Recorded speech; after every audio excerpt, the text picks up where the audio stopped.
Hello guys, I hope you all are doing really well. In the earlier two videos, I tried to give a brief idea about the childcare benefit and what are the documents required for this, who are the people who are eligible for this, and then we also calculated what a rough idea that what amount you are going to be eligible to be paid by the government of Canada. In the second video, then I discussed in a comprehensive manner about how to fill the RC66 form. Now, there is one thing that is left is how to fill the RC66 SCH form. So, this is the form that those people will have to fill who have recently come to Canada as a new immigrant, as a new permanent resident. So, this is a form that we have to also attach and we have to send it to the Canada Revenue Agency, that wherever your tax office is. So that we have discussed earlier about the tax offices. So this form is also very important that we have to attach. And this is form a compulsory form that every new immigrant has to file and has to add in the application. So let's see now, without wasting further time, let's see how to fill this form that is called as RC66 SCH. Okay, so firstly, you can see the social insurance number. So, whatever the social insurance number of the mother is, that mother will be the primary applicant. So, say let's you can fill it anything over here, whatever the insurance number you have been allocated, and then the sorry, yeah, it should be 9 digits, and then you will be filling the first name. Let's say the first name is Shalini, last name is Singh, and then the SIN number of the spouse, that is of the husband. So let's see, it's something like this. Okay. If your husband is not having a sin, then you can check this box. Otherwise, just fill it. Then you will be filling the spouse first name. Let's say it's Ritesh, last name Sharma. Okay. So, coming to your residency status, step 2. Now, if you are a newcomer, you have to enter the date that you landed in Canada. That is the date that you became a permanent resident of Canada. So, wherever you entered, whatever your first port of entry was, and on which date you entered the first port of entry to the Canada, that would be the date over here. So the time that you landed in Canada, so we will fill that date. Say it's 2022 month. Let's say it was April. Date, let's believe it's 18th. And the same for your spouse. So if the husband also landed with you, if you landed as a family, then the same date would go for the spouse also. If he landed earlier or later, then you can fill that. Now, becoming returning residents of Canada. So this is for those who have who were permanent residents of Canada and they lived somewhere else for more than 6 months. So it is not applicable for those who have just become recently an immigrant. So you will leave all this empty, and then coming to the step number 3. So this is you became the first part is you became a Canadian citizen. Okay, so firstly we filled A over here in the step 2, that is the newcomer to Canada, and in the step 3 we will be filling the Canadian citizen. So as you know, citizenship can be availed only after 3 years after landing. So this you are not going to fill if you are a new permanent resident. So again, so we will be filling the part B of the third. Again, the time, sorry, the date that you became a permanent resident. So it was 5th month and 18th. was the date 18th May, and same will go for the spouse also. And if you are on a work permit, that is the D is the one that you have to fill.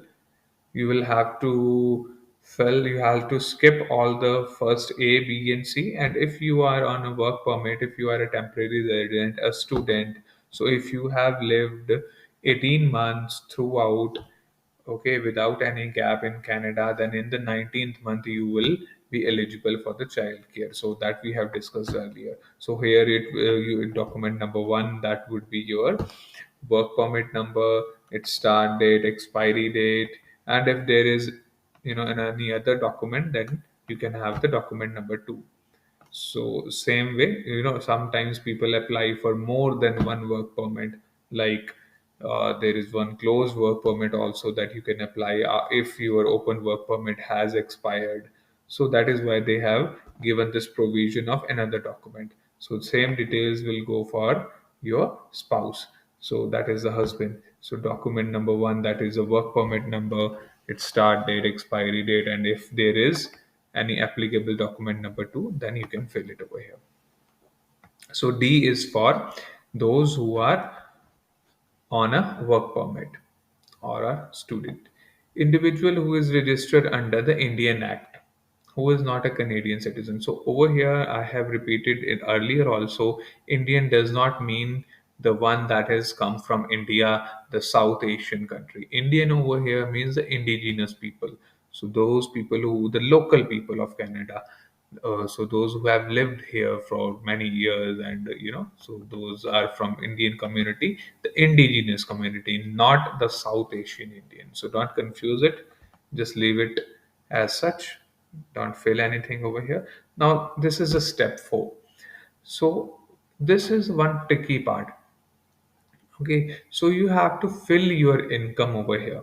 So the tricky part over here is that in Canada, they consider it to be the year, like I told in my previous video, that they consider this to be from January to December. And if you have come from other country, over there, the income tax is calculated maybe for a different time period. For example, from India, I have come from India, and over there the financial year is from 1st April to 31st March of the next year.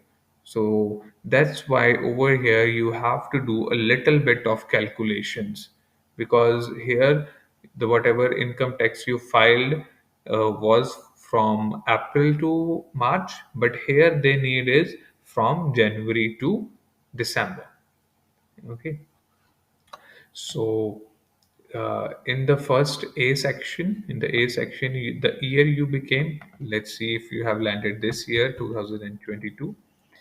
Okay, so income earned from January 1 of 2022 till the date you became a resident. So you became a resident according to this form on 18th of May.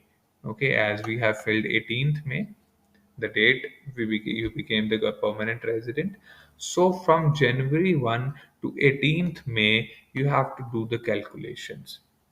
So how much money you earned, and then you have to convert that money into dollars.